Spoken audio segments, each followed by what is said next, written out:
السلام عليكم المغاربة، خوتي وخواتاتي، تحياتي ليكم، ونبغيكم ديما تكونوا على خير وبخير. تحياتي خوتي.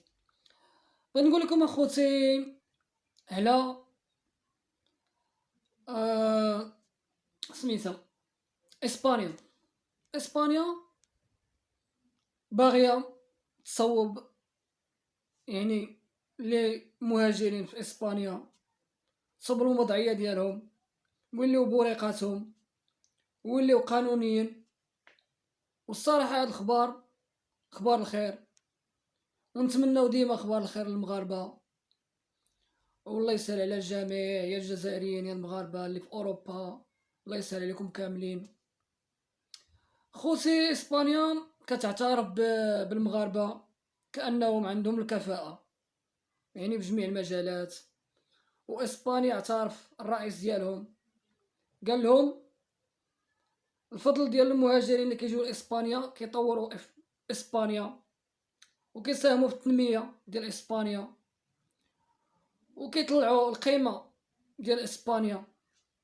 هما ما جاوش وبغاو يصوبوا لهم الوراق ديالهم، يصوبوهم للمهاجرين اللي في اسبانيا، حيث المهاجرين المغاربه في اسبانيا ولا الجزائريين عندهم قيمه.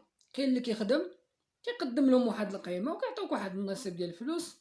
يعني اسبانيا كتستافد، الدوله ديالهم كتزيد تزيان وكيستافدوا بزاف د الحوايج، حيت اسبانيا ما عندهاش الشباب كما افريقيا المغرب والجزائر وهاد الدول الافريقيين كيخدموا كيقدموا لاسبانيا في العمل، في الكفاءة، في كلشي.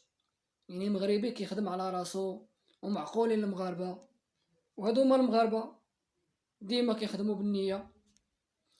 وان شاء الله نتمنوا الخير. اللي ما عندوش الوريقات ان شاء الله يصبهم في اسبانيا، والله يسهل عليكم اخوتي المغاربه، وديما اخبار الخير، ونتمنوا الخير للجميع اخوتي المغاربه. واللي بغى شي حاجه الله يسهل عليه، اللي كيتمنى شي حلم يخدم عليه وربي غيوفقو ليه. وهادشي اللي كان اخوتي المغاربه. تحياتي اخوتي المغاربه.